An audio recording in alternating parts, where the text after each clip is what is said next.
Shabbat Shalom. We are in Hebrews chapter 7 with verse 20.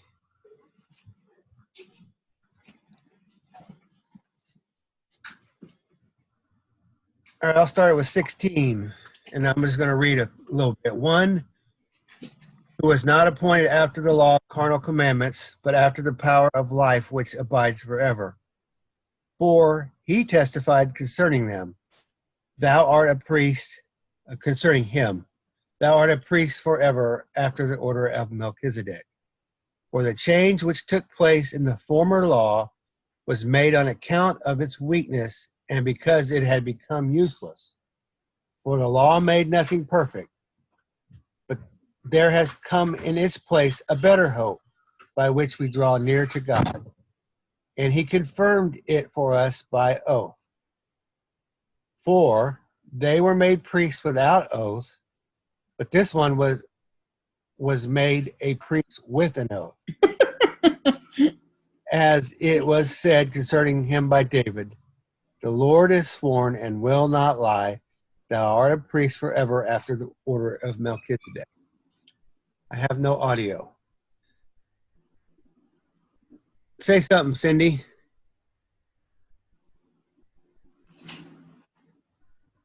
Nobody hears you. I don't know. Shabbat Shalom, Kay.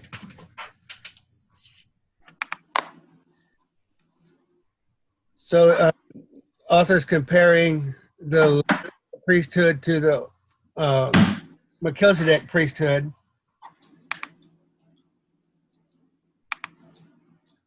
And in verse 20, he says, and he confirmed it for us by oath. Okay, what is that talking about? Does anybody know?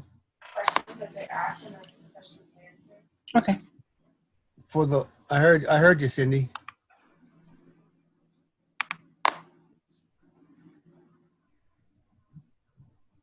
For the law made nothing perfect, but there has come in its place a better hope by which we draw near to God, and he confirmed it for us by oath.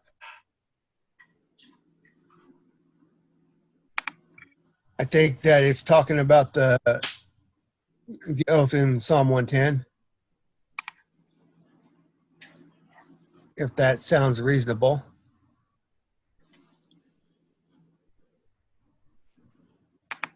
It is quoting Psalm 110 again. So it's quoting it? Okay, good.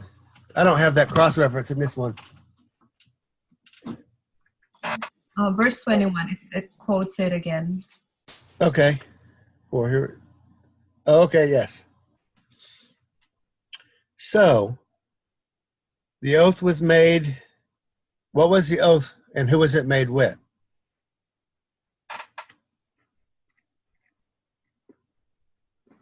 If we're going to be, if the author is saying the oath was confirmed for us, it was confirmed for us by oath. Okay, the confirmation was for us. Was the oath for us or was the oath only for David? I think there's a distinction there. So that's a question I want answered just for myself. Is the oath with me? Do I get to take part of that or because I'm not of David as far as I know. I don't think anybody is, so.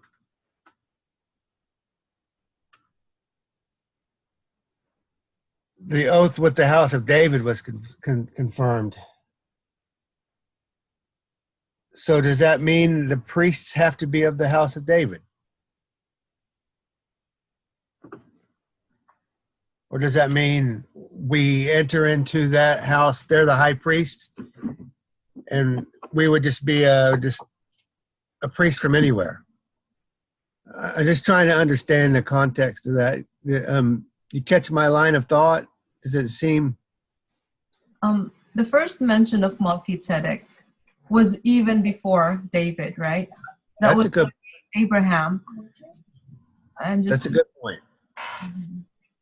And it was just mentioned again during David's time. So I remember you mentioning before, Ty, about this idea that the Melchizedek order could be like way before, like even during creation, that it's a sovereign ruler, righteous ruler. We're talking about a righteous ruler. It's not really, it's something that Father wants his people to be, like to rule over the land, over all his creation, righteously. There's a God and man. land and the people and a righteous ruler. So that's the probably the idea is more like there's God and men are supposed to be righteously ruling over the rest of the creation, over all the creation of the Father. So is it one? I like that line of thinking. Is it one priest ruling over all of the land, or is it broken up into smaller kingdoms with lesser, different kings over their area? The Most High in this realm. I mean, I think that's kind of the picture. Is that the kind of the picture you were saying? Okay. Sorry, our computer booted us out of it went through something, and I didn't hear the question or the comment. So you were just saying there's a Most High, and then there's those that represent him. Like a Melchizedek priest would be representing the Most High on the land. So is there one priest or is there many priests? Many priests. It's a reign of priests, like a kingdom of priests. That's what he said in Exodus 19. Prior to the golden calf, it was supposed to be a kingdom of priests, not a kingdom with priests. Uh-huh.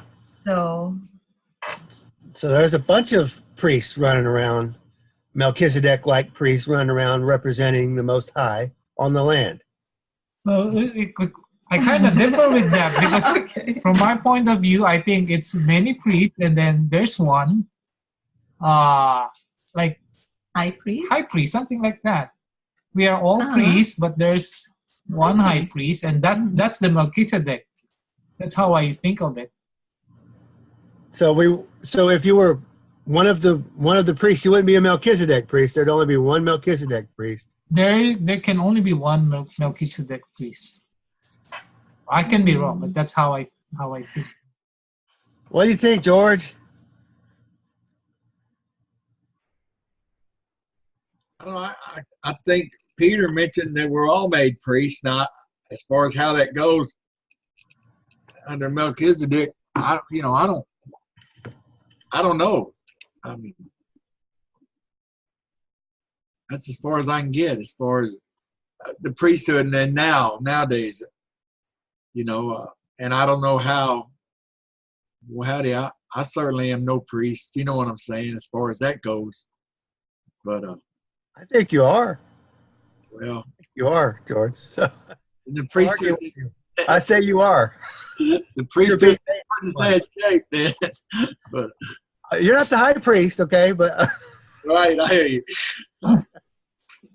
Do you have any comments, Cindy? Thanks, George. My laptop wasn't working, and I had to go to the iPad, and I have to touch everything because I don't know where everything is, and so I'm good. I'm here. I'm just trying to figure it all out. I relate to you so much with the technology, so glad you're here. Hey, Michael, I saw you there. Shabbat Shalom. What do you think? What do you think about these priests? How many are there? Who are they? Man, not enough. There's not enough. That's a good answer, my friend. That's a good answer. Yeah, so all I know is the Father wants his people to be a nation of priests. Nation, not meaning a land, but a body of believers who are honoring his commands. And I don't just mean the letter of the law, I mean the principle of the law. Honoring his commands and leading by example. That's the purpose of a priest, to teach other people how to behave in a manner like Elohim, to reflect his grace, his honor, his mercy, his compassion, all those things, his love. And that's the purpose of the priests. Now, whether or not there's a bunch of priests and there's one Melchizedek, I don't know. I know there's a lot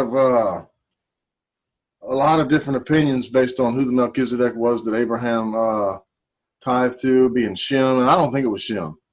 After I did some more research and looked at some differences between years and ages in the Septuagint versus the Masoretic, I think Shem died 500 years before Abraham was born. That said, whenever Abraham did tithe to Melchizedek, I wonder if the text says the Melchizedek or a Melchizedek. If it said the Melchizedek, then that would support that there's only one at a time. It says a priest forever according to Melchizedek. Yeah, after the order of Melchizedek. So the easiest way that I say that is like. I say like Melchizedek, a Melchizedek-like priest. Not a, it does make, if is it a definite article or is it a metaphor, a simile, or I see what Anson would probably say. He was thinking more of a definite article. But it may be more of. I have a question though. If the golden calf incident did not happen, and then all the nation became priests, then where do you put Moses in there? You mean Moses will become the same as everybody? Because I think he could be the Melchizedek if all these people became the nation, people of priests. Well, is it Okay. is it also possible that the Melchizedek, it's an order, a system with a priest and a high priest, like all combined? When you say system, Like it's an order. Like a religion? Like Protestant and Catholic and Melchizedek? Like which abomination? yeah, Or like an office? Do you mean like an office, a priestly king? well, an office can be, there's just one in that office. It's also possible to, use that term for that. Because for me, like it just means a righteous ruler. Like Kai is a ruler of his territory. George is a ruler of his own household. Michael, same way. And we all can be rulers. Like when my husband is out of here, I have to rule over the roost. So Yeah, I'm a ruler in my house according to the order of LeBlanc. But that works. Uh-huh. Yes, we are all kings of the earth in that we all have our little bitty dominions within our gates. We are the law of the land. Now, when the Father is our ruler, then we can be just.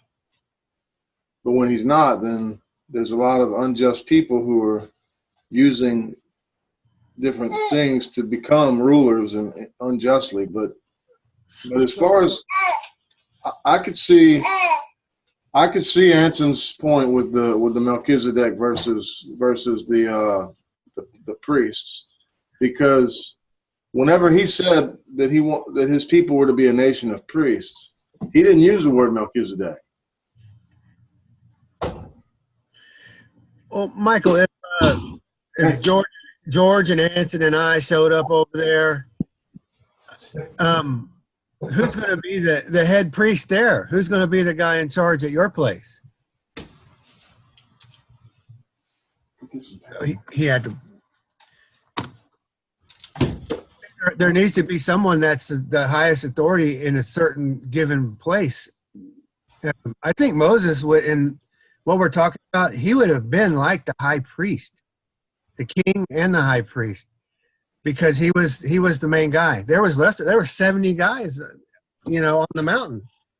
At that time, even there was lesser guys. He was the main guy. So,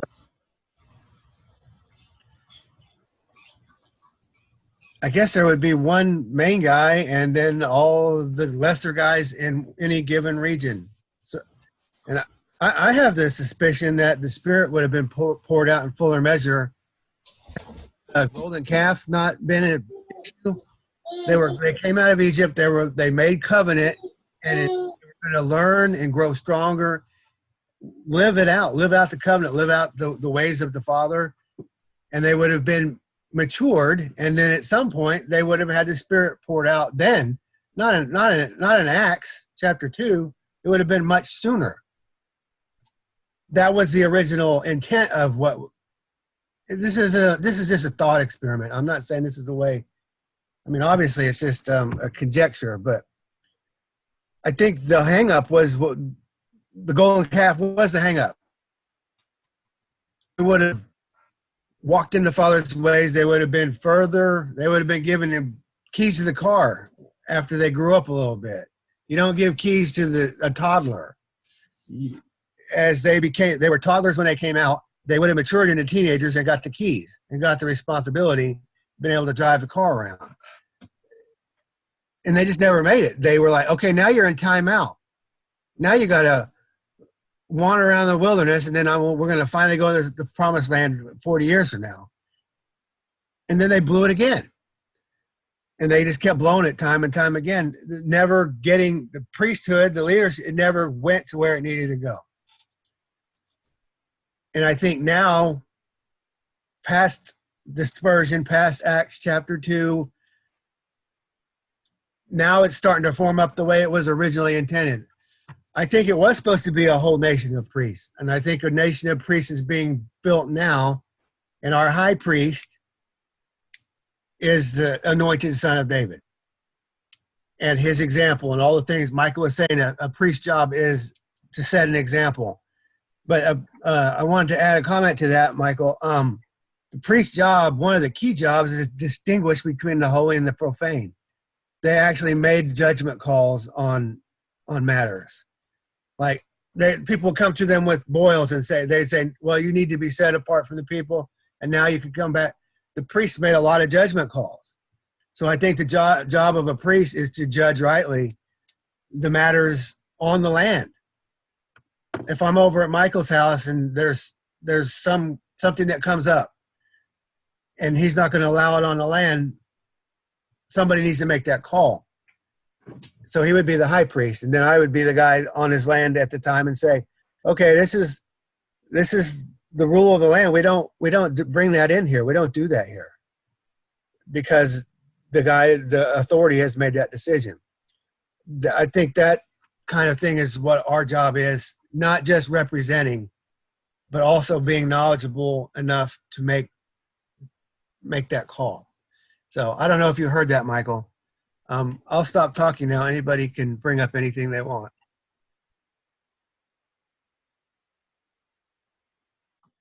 I'm looking at the Hebrew word for according, like according to the order of Melchizedek. It's very interesting. We were just studying this word last Thursday.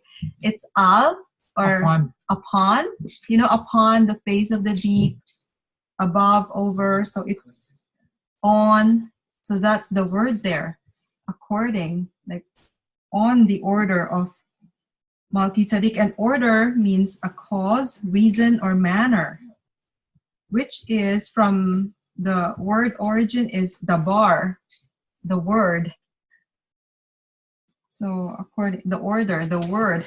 So give me your rough translation, like you guys were doing. I was listening. What is your rough? Give us the definition. I know it's right on the fly here. That's not easy, but you are a priest upon the word of the righteous ruler. And who is the most righteous ruler of all? So you are a priest upon the word of the Father? I don't know if that that makes sense. Okay. Go ahead. I was going to say, I think the idea of the Melchizedek is one person. Like, I think Yeshua is the one that is identified. Like, there's one Melchizedek, and then the rest of the people are priests. And I don't know that there's actually an order of one priest higher than another one. I think they're all priests. But I had an interesting thought about with all of the people, like a nation of priests. I don't know what I look like. Sorry. A nation of priests. I was reminded of the Revelation, the vision of the New Jerusalem coming down out of heaven, and the gates were named for the tribes or the sons of Israel, and the foundations are named for the apostles. And just thinking about this idea of a house for Yahweh, and just that it's made up of people. So whether it's a household of people, and then a figurative physical house, if that makes any sense, figurative physical, where the people are the stones of the house, you know what I mean? Like, anyway, so I was just thinking, as far as if it's a whole nation of priests, not a nation of people who have priests, as someone else mentioned, then, you know, you have the cornerstone being Yeshua, the main on which everything else is built. But as far as them being priestly kings, I mean, in that kind of category, I could see that being the case, acting as a ruler alongside of Israel, alongside of Yeshua, because Yeshua is identified as the Christ, and he's also identified as the head of, you know, he is the head, and then others are the body of the anointed. So, like, it's, yeah. So those are just ideas I'm tossing out. Okay, that was it. Well, one thing that came to mind when you were talking about the New Jerusalem is made of living stones. And who has to say that living stones look like a rock? Why can't living stones look like jewels? Why can't a living stone look like a diamond or a pearl or an emerald? Just changes the way you look at what a living stone was. And the stone. Hey, Ty. Yes. Well, when you say that, it makes me think about how those jewels that you're talking about actually have healing principles, and they cleanse things. That's just, never mind. That's just another thought on top of that. That's pretty cool. I'll take your word for it. I haven't looked in all that, but that's an interesting thought, Michael. And it was jewels that were put on the breastplate or the ephod of the high priest, and they were representative of the different tribes. Just a aside. It's just an interesting thought that, and back up on the mountain, we were just talking about the 70 elders. How many nations does Scripture say there are? Is anybody familiar with that idea? Pretty sure there's 70 nations in Scripture, 70 princes over the nations. So I think that might have been the intent at the point on the mountain. Moses would have been the chief guy, and then all of the others would have been over different lands, different nations, kings of the earth. That's who those 70 guys would have been. And that indicates there was some other hierarchy other than just the highest priest. If Moses was the highest priest, then the 70 would have been, you know, mid-level priests, and then the whole nation would have been other priests. And I don't know if the anointing would have been different, but there would have been a hierarchy. I don't know what the hierarchy would have been for. I'm just throwing that idea out there. Any thoughts on that?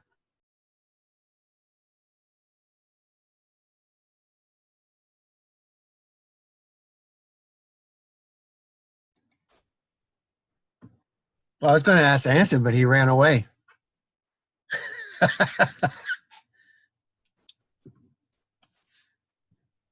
So at any rate, Carrie was saying one Melchizedek. So there's one, that Psalm 110 that the author is bringing in. I'll just go read it because I know it's short. I'll get it off of eSword because it's and I keep reading it over and over, but I'm just trying to get it. Psalm 110 in the Brenton. Psalm 110 in the Brenton. A psalm of David. The Lord said to my Lord, sit thou on my right hand until I make thine enemies thy footstool. The Lord shall send out a rod of power for thee out of Zion. Rule thou in the midst of thine enemies. With thee is dominion in the day of power, in the splendors of thy saints. I have begotten thee from the womb before the morning. The Lord swore and will not repent. Thou art a priest forever after the order of Melchizedek.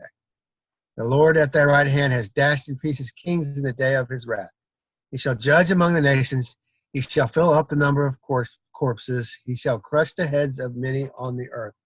He shall drink the brook in the way. Therefore shall he lift up the head. So the head being lifted up was not David, but his coming son. There's just one of those. I guess I would have to agree with Anson and Carrie. There is one Melchizedek priesthood, and we are all of his order of his house. Does that sound? One Melchizedek priest, not priesthood, but priest. Yeah. If I misspoke, I'm sorry. Yeah, one priest, one guy, like even Moses, the one. I know you've been looking at that, Carrie. It might have been more than one guy, but there is a guy after a prophet like unto Moses that the people need to listen to. So does it sound reasonable that that is a Melchizedek guy, a guy like Melchizedek? Is there a problem making them equal, making them synonymous?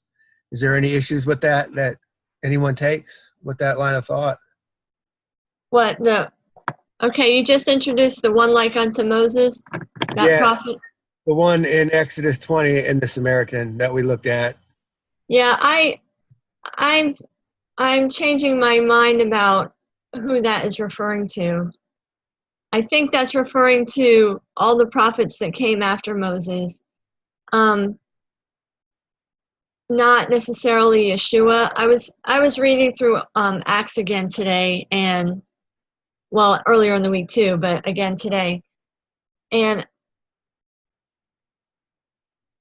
I'm just thinking that, because in the opening chapters of Hebrews, it talks about how the word had come to them before by way of the prophets, but now it's coming to them by way of a son. So the prophet like unto Moses, I think, is probably the series of prophets that have come after Moses, who Yahweh put his words in their mouth, and that the people were to listen to them. In other words, it was giving them a heads up that it's not a Moses only. You don't just listen to Moses and that's it. There's going to be people that are going to come after Moses that are going to speak his words, and the people were to heed them. And so that would include Joshua, Samuel, all the big prophets. That actually makes sense, because right after he says that, he gives you ways to test them. Yes. And it's like, is it a one-time test or is it a continual test? Yes. The context needs to support what you're saying. I like the thought. Go ahead. And I mean, it could culminate in Yeshua also being considered a prophet, but he was also identified as a son. And so I think that's what Hebrews in the opening chapters is saying, that before these things were delivered to them. Yes. What other prophet has been called a son? There's been prophets have been called son of man, but what prophet has ever been called the son of God? Well, actually, I just read in Isaiah. I'll have to look at that. Good question. I'll look into it. But yeah, so I'm referring to Hebrews 1 and 2. Long ago, at many times and in many ways, God spoke to our fathers by the prophets. But in these last days, he has spoken to us by his Son, whom he appointed the heir of all things, and blah, blah, blah. So anyway, that was just something that came to me this week, and I wanted to share it because I have said in the past that, oh no, I think it's a prophet like unto Moses is certainly Yeshua, not anybody else.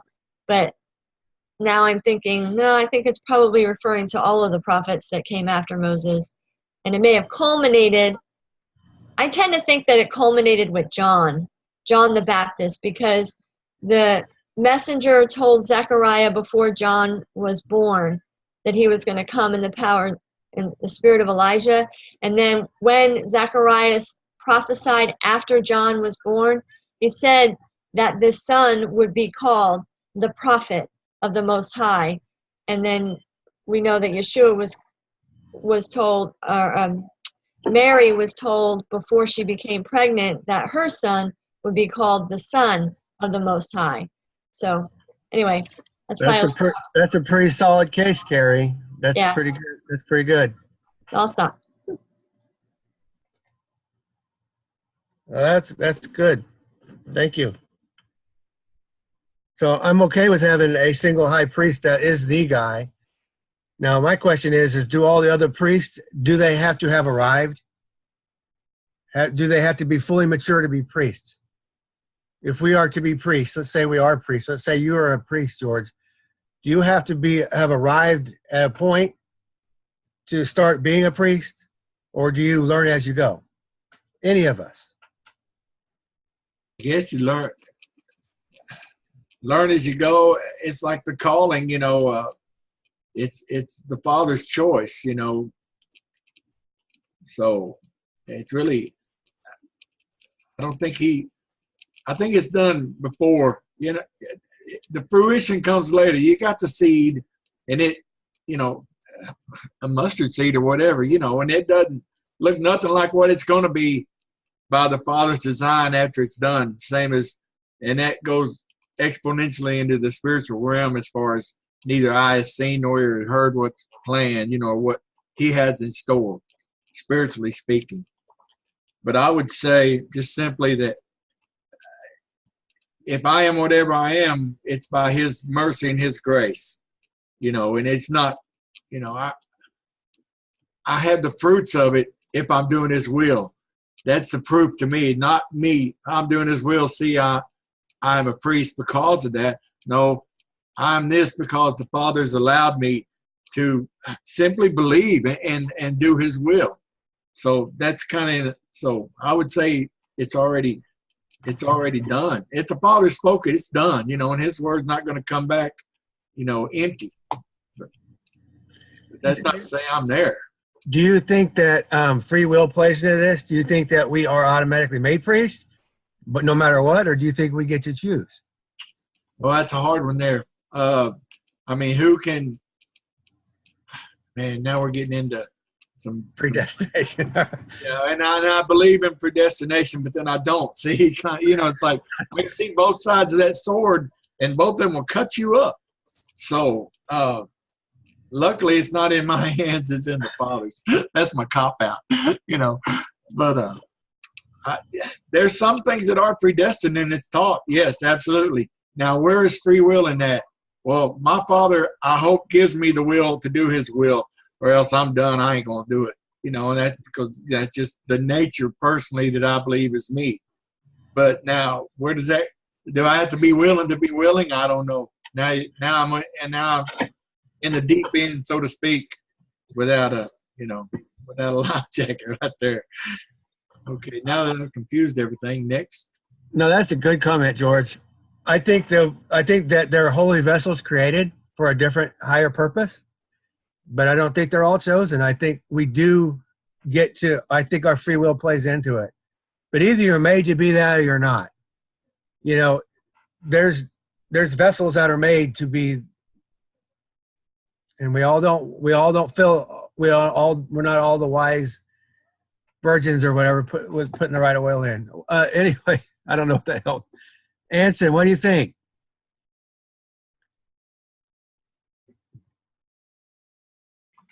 Yeah, give me a few more minutes. I lost my thought. I was about to say something. I'll be back.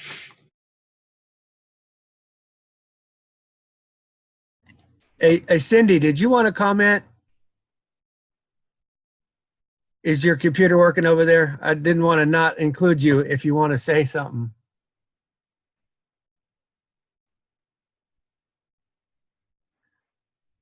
Okay, Tremaine or Michael, do you have any comments? Are you chasing babies over there?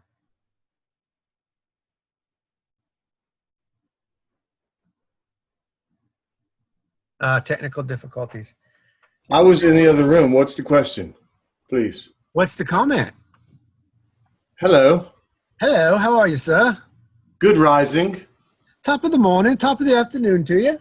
Here we go. Well, now I've lost my train of thought. I was wondering if we're priests. If we're priests, do we get to choose it, or are we? I mean, I was just investigating what it would look like. Of priests. That was kind of where I was heading. So, do you have any ideas on what it would look like if any of us here were priests? If all of us here were priests, what do you think that would? Do you have any comments on that thought? Well, a bit of what I have to say about that would be, if do we get to choose it, whether we're priests or not? Well, I think the intent of the Father is that we would be priests if we follow Him, but at the same time, we do have to choose it. Otherwise, there's no free will.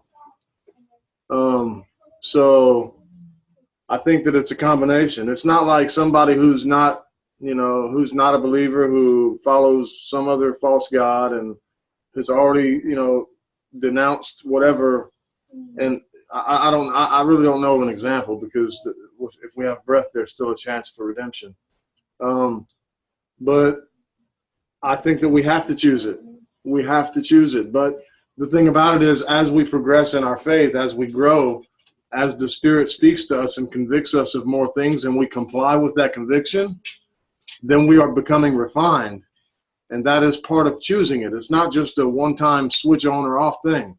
It's a constant, gradual progression towards what we're supposed to be, if we're choosing it, you see. But if we don't choose it, well, that means that we're going to be going the other way. And we probably battle with that on a daily basis all the time. And it's a matter of, and we don't think of it in those terms of, are we choosing the priesthood or are we choosing the world?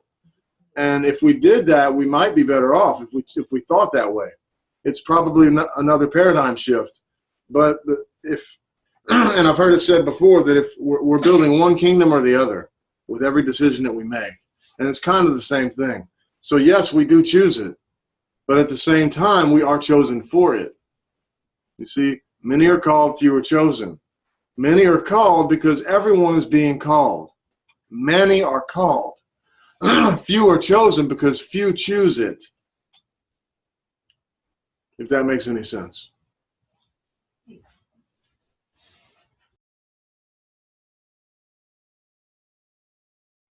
Thanks, Michael. Good comment. Anson, did you get your thoughts cleared up? Yeah, I just remembered because you asked a while ago if we are now priests, or if we learn as we go. Well, I was thinking like when the moment you become a son of God and you become a priest, I really think it takes a while. Now the question of how long is, it depends, because I think that's a period where you have to drink milk, something like that. The learning phase, because you don't want to misrepresent the Father. And I remember this is not a parable, but I think this is about the grafting of an olive tree. When you graft a branch, it takes at least I think 3 years. 3 years. You know, for it to really assimilate to the main branch. You know, For the fruit to look the same as yeah, something like that. For to bear the same fruit as the main branch. Mm-hmm. So I think that's significant. You know, we all need to learn. We all need to say the same things that the Father will say. Mm-hmm. Otherwise, you're gonna misrepresent the Father. Mm-hmm. Yeah.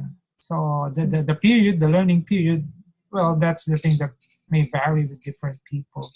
Mm-hmm. That's what I remembered a while ago. Okay. Something cool that we learned last Thursday was the Ruach. The Oh, word the can be Ruach. translated as mind, like having the Yes. spirit or the mind of the Father. Mm-hmm. Really cool. And I just want to segue also on what Michael said earlier, like a very, very clear pattern about calling and choosing.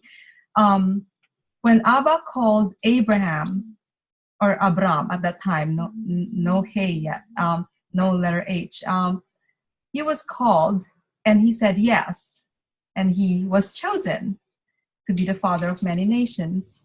Mm-hmm. Only because he said yes, only because he chose to do what the Father told him to do. Had he said no, then Father would have called somebody else, perhaps. And he was called, and he was added. Is that it? Hey! Yeah, the good answer is when the Father's calling, you say, "Here am I. Right. Send me. I am what I am." You know, but you've always liked the weaklings and the rejects, so use me. But then you have Jonah who said no and tried every way not to, and he did it because Abba said, yes, you will. You know, so there's that example too. So Jonah's like, "I'm not going to Babylon. Don't send me there." I'm going to jump on this ship. Yeah, right. Okay. Yeah, when Samuel was called while he was sleeping, is that the same answer that Eli taught him to say? Here I am, right? So, yeah, that's a very good. And I also remember, was it Isaiah, the man with the unclean lips? Yeah. But he said, "Who will I send?" When Abba asked. Yes. That's his answer, right? Here I am. Pretty sure that's Isaiah chapter 3, if I remember right. Mm-hmm.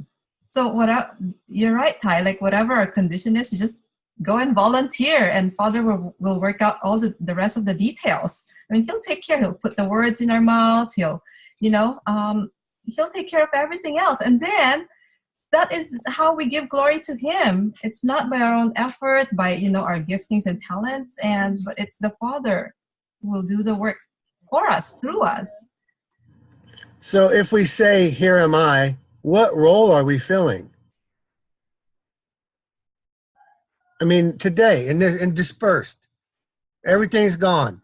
The branch that Anson was talking about, there is no branch anymore. I mean, we have the root, but the natural branches are gone.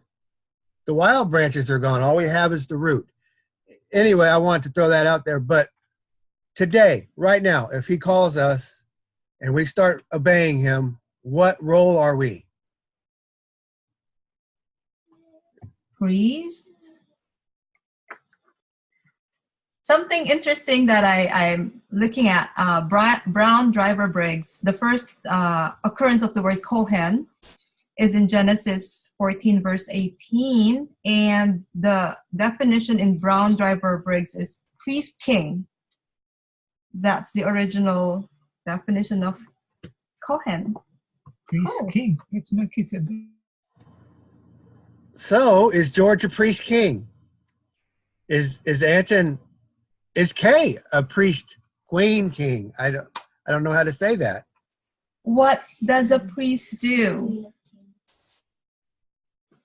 If we're doing what a priest is supposed to do, like intercede between God and man and teach other men about Father and His ways, then I believe we are living priestly lives like Kohen. Not only that, Kay, but in addition to that, what did the Messiah say to do? right? To feed the hungry and to house the orphans and widows. If we take care of the people that are in need, and that's a physical picture of us, and also spiritual too. Because what did he say? He said, who needs a physician but those who are sick?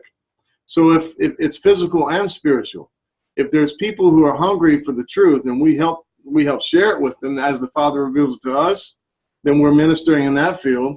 And then if we see people who are also in need of, they need a barn to stay in, or they need work, or whatever they might need, and we help them to find it, and we're also ministering in that field. And so I use the word ministering because I don't really know another word in my language to express that. But that would be serving the people. Serving. A priest is a servant of the people on behalf of the Most High, right? So if we serve people, then we are acting as a priest, whether we want to admit it or not. Because a true servant puts the people before himself or herself. And that's the lesson that we see in Messiah all the way to the point of death. And so when we do that, then yes, we are acting as priests.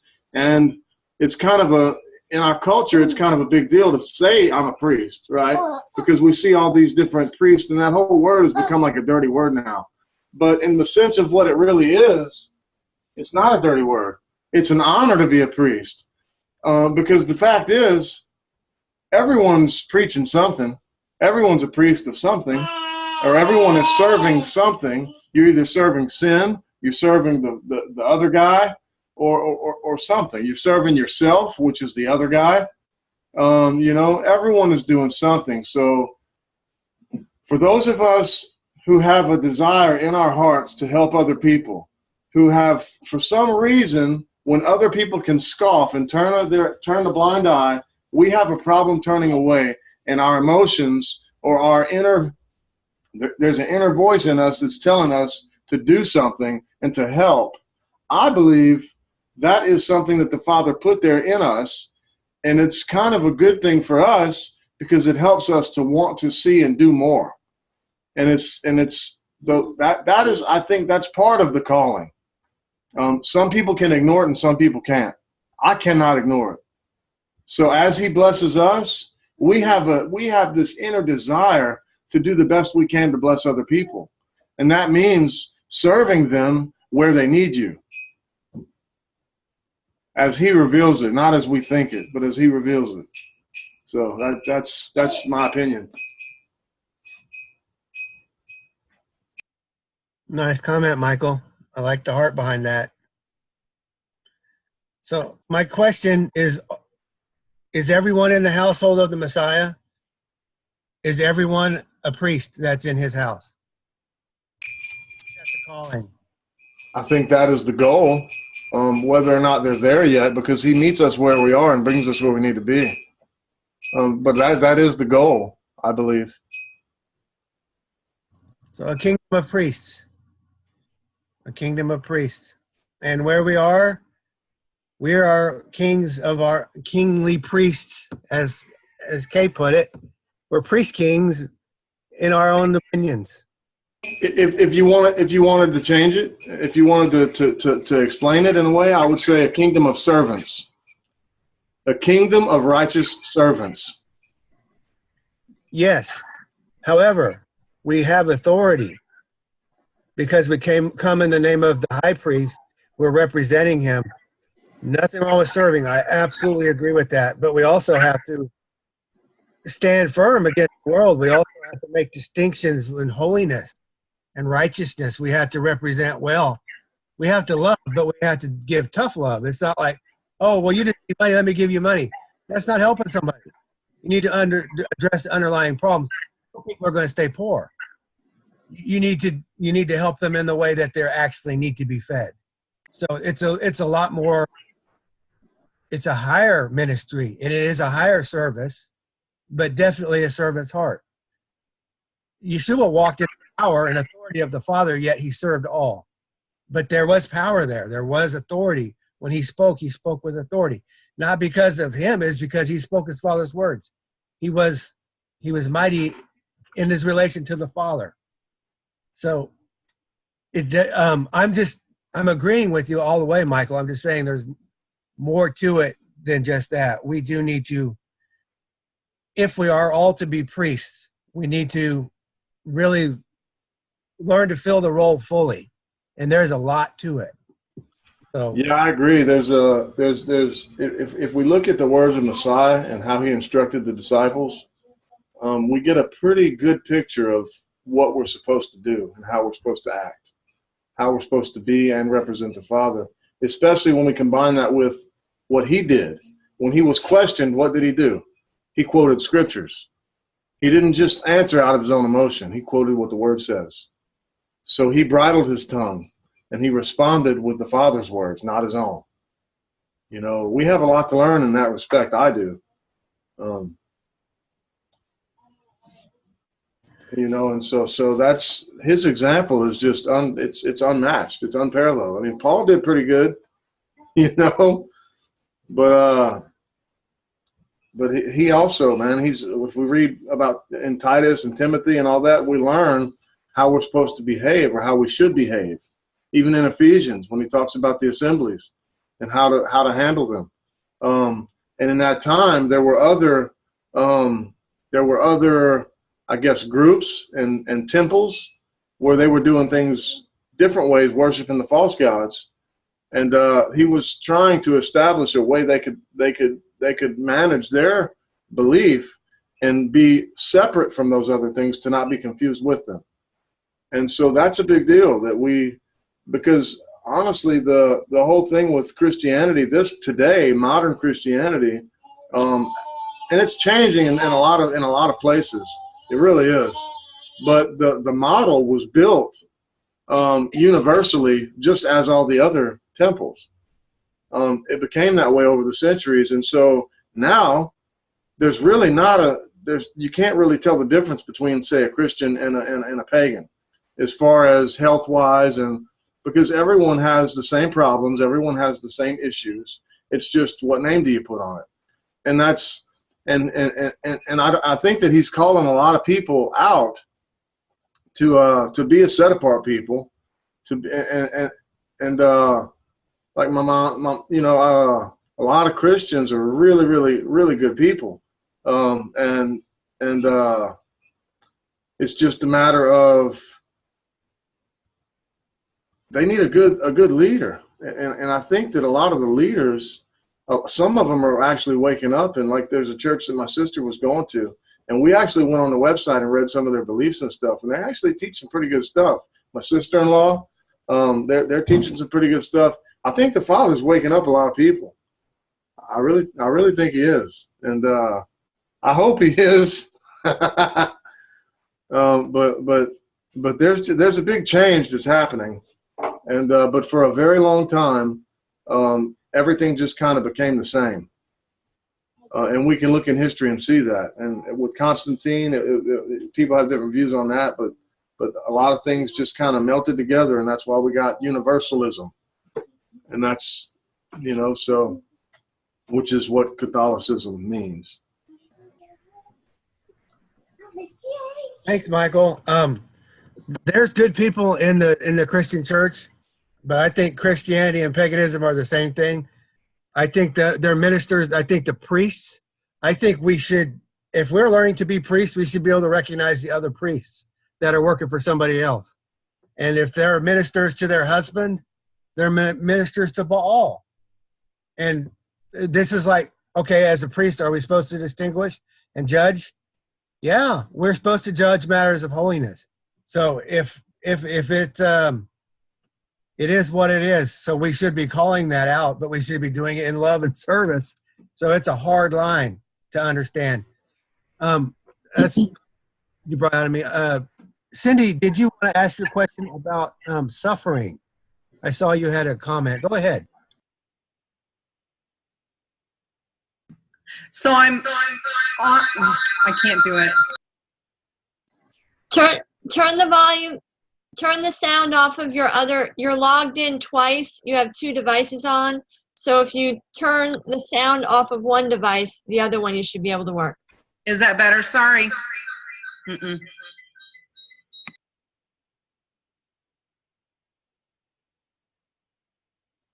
Ty, you're muted. Sorry, no problem, Cindy. Take your time. Turn off the other one.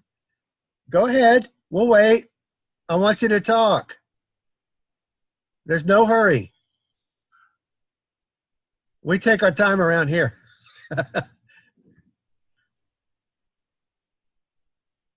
She said she needs both of them running in order to. Okay. Go ahead, Ty. You wanted Carrie to comment on suffering. Did you want to comment on that, Carrie? Yeah. I was gonna. I had a. Yeah. Okay. Sorry. I had a few thoughts. Number one, when Moses was to bring Israel out of Egypt, he was told to tell Pharaoh to let my son go into the wilderness so that he may serve me. And there's, depending on where, he said, let my people go in many places and use different verbs. But in one instance, he referred to him as his son. Another instance, he referred to have a feast for me, to slaughter to me. So this idea of this people group coming out, it was to serve Yahweh. And we're told right in Exodus 19 that that they had said that they would obey him, and Yahweh said that he would, that they would always fear me, and this idea of making a nation of priests. And a lot of times we think, okay, all right, period. Now let me move on to another thought. I don't want to go into ramble. So I was reading in Isaiah this morning, and talking about the servant of Yahweh. And, in the New Testament, we see a lot of places where Yeshua talks about how the Christ must suffer for 3 days, or suffer and be killed and raised on the third day. Like, you see that, and I'm always like, where does it say that? Where does it say that? Like, I'm looking for the exact words of that, because he keeps repeating the exact words, But anyway, so I went back in reading in Isaiah, the latter chapters, but Isaiah 53 talks about the suffering servant, or the servant who it will suffer. So that's where I was getting this idea of suffering. And I wanted to mention I was mentioning about what Moses was told to tell Pharaoh, because it was the idea of to serve Yahweh. And so when they were coming out of Egypt, they went into the wilderness, and Yahweh gave them instructions on how to live, and they were to live according to those instructions. And he even gave them, more, or statutes or whatever from Moses.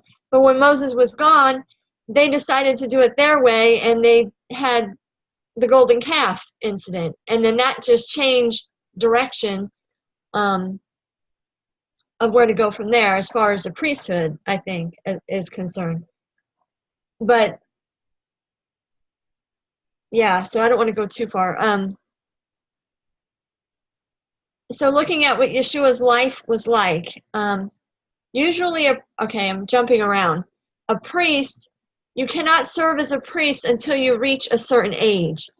There's a maturity level that you have to be at. You don't have children operating as priests. And there were different different roles that a priest would carry out. I mean, like the Levite, you had the Aaron sons, and they served at the altar, but then you had the other Levites that served in the tabernacle, but they just didn't serve at the altar, and they were all considered priests. But they didn't qualify to become the Aaronic, a chief priest. So anyway, just looking at all of these examples and trying to make sense of it all going forward, I think it would behoove all of us to go back and look at like what Kay said, where's the first mention of priest? And look at what it means to be anointed and a servant and like these terms, and see, I think a picture will unfold as to what is really in the heart of Yahweh for his people. And so then when we get into the New Testament and now we're starting to see things being filled up, it wasn't in his heart to have this Levitical priesthood. That's not the end game. You know what I mean? What happened in the wilderness after the golden calf, that's not the end game. But that was part of the, okay, let's, try and get these people back on track. But we can still learn from all of that. Okay, so that was it. So, and when Yeshua he bore the burdens of the transgressions and the sins of the people around them. He was walking in righteousness, and yet he was being persecuted. He was doing things that were what his Father was calling him to do, and yet he suffered as a result of it. And he did not get any glory. He did not get any. And that's what I think the apostles were telling, the people after Yeshua had rose up. Let's take on that servant attitude that Yeshua had, that humility, and operate in that way, because we're not above our master. He was like that. We need to be like that. And the hope of glory comes later. The glory is for later. The glory is not for now. It's not for everybody to oh, wow, you're such a, you're the priest of the Most High. And it's like, no, it's not a glorious title right now. Right now, it's a title, but you know what I'm saying? Because sometimes people wear the label of priest. Well, I'm a priest in the order of Melchizedek, as if it's this. They want to glorify themselves in it, and it's like, ugh. Our primary goal is to serve Yahweh, and when we serve Yahweh first, then we serve one another, and then the glory will come later, and it's not by us. Okay, that's all. I rambled. I'm sorry.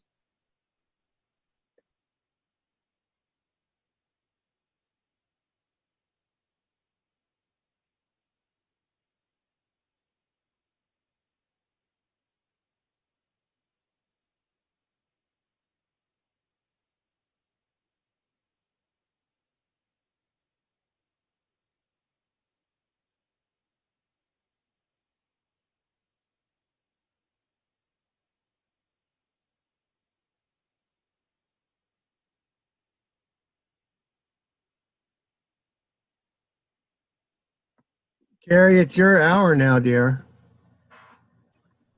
Do we Do you want to go ahead and close out this hour, Ty, for the recording? Anybody have any comments?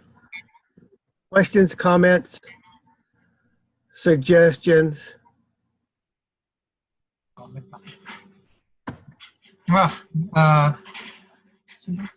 Shabbat Shalom, Niels. I just want to say that I am having a bigger understanding of what being a priest is in light of what you have been talking, Michael and Carrie and Ty, because when before I have a very, very limited concept of what being a priest is, and that is, just saying the words of Yah. But now, I tied up being a servant of God with being the priest of God. Because, like when I'm employed by someone, I'm being paid to do the work of my boss. The same here, it's not just saying the words of God, but everything. We are channels. We are priests. We are channels. We don't just say the words of God, but we do all the work, the blessings, right? As what Michael has been saying, we are to serve. So we are not just saying the words of the Father, but we are also giving the blessings by serving other people. We are also channels of His blessings. And Kai said we have authority. then we also have that authority to identify which is clean and unclean, things like that, and it's just being a servant. It's more resonating in my mind, being the servant, the similarity between being a servant and a priest, very, very much different from what I see as the limited concept of being a priest. So this session has been very helpful for me, and it's been very clear now my responsibilities, as a priest of the Father. I'm very thankful with the session.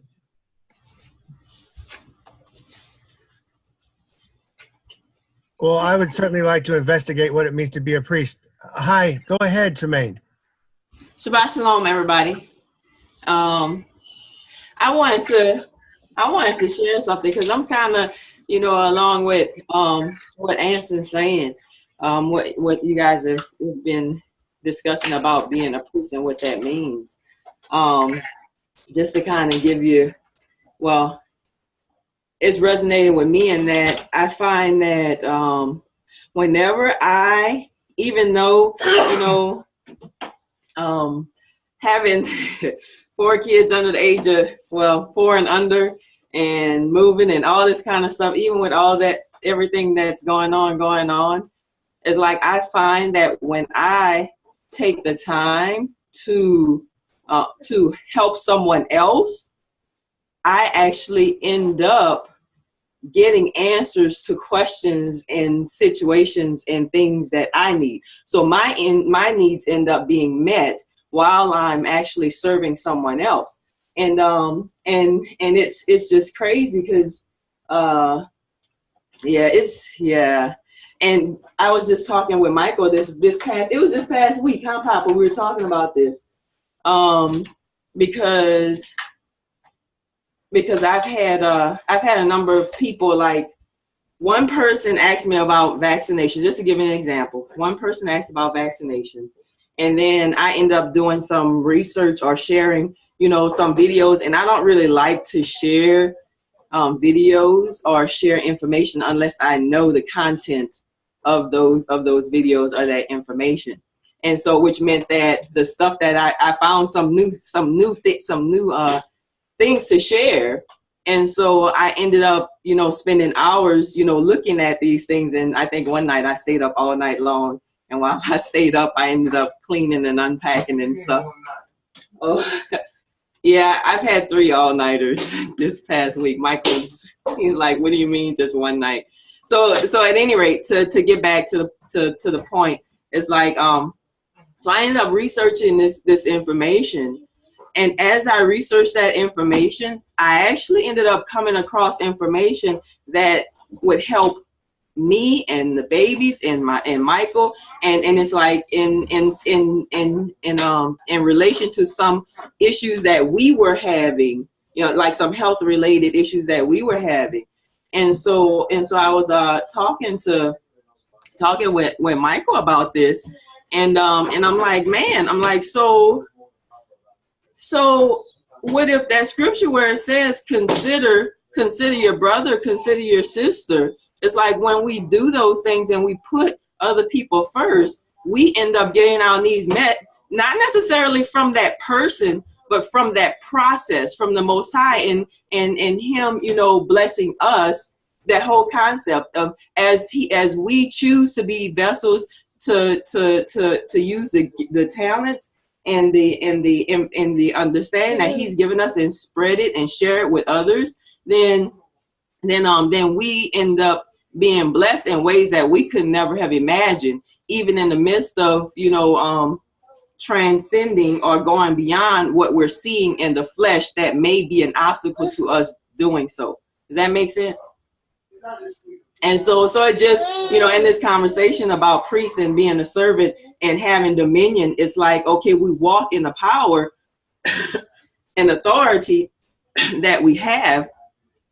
And in that process, we seek to submit to the Father's will and be servants, to the things that He want to make manifest. And I'm going to stop there. Shabbat shalom. Thanks, Jermaine. Shabbat shalom. Emily, did you want to comment, or anybody else want to comment on this before we end the recording? Anybody want to say anything on the recording? No, I'm just listening.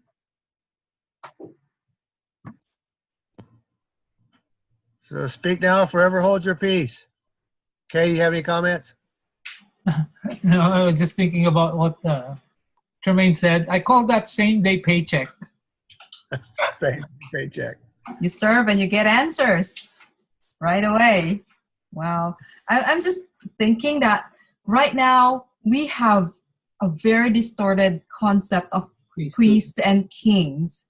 That's why we grapple, we're having a hard time understanding what scripture says about it, because it's very distorted. Like when you say kingdom, I'm thinking of Disney kingdom, prince, princesses, kings, and like somebody who, whatever they say goes. But that's not David. Like David, when he made a mistake, somebody had to correct him and rule over him and get him right back on track. So and it's all about service. Like I like when Michael said it, like kingdom of righteous servants. That puts it in perspective for me, because I think that's the concept of priest king in scripture. Priests and kings are servants, the lowliest of the lowliest. So yes. People are still demanding a king, just like in the days before Saul. The people are like, give us a king. We need our king. What if we're the kings? What if we're, anyway. Any other comments? Good comment. Okay. Mom. All right, we'll end it out for today. It's gone an hour and 10 minutes. So Shabbat Shalom. Thank you all.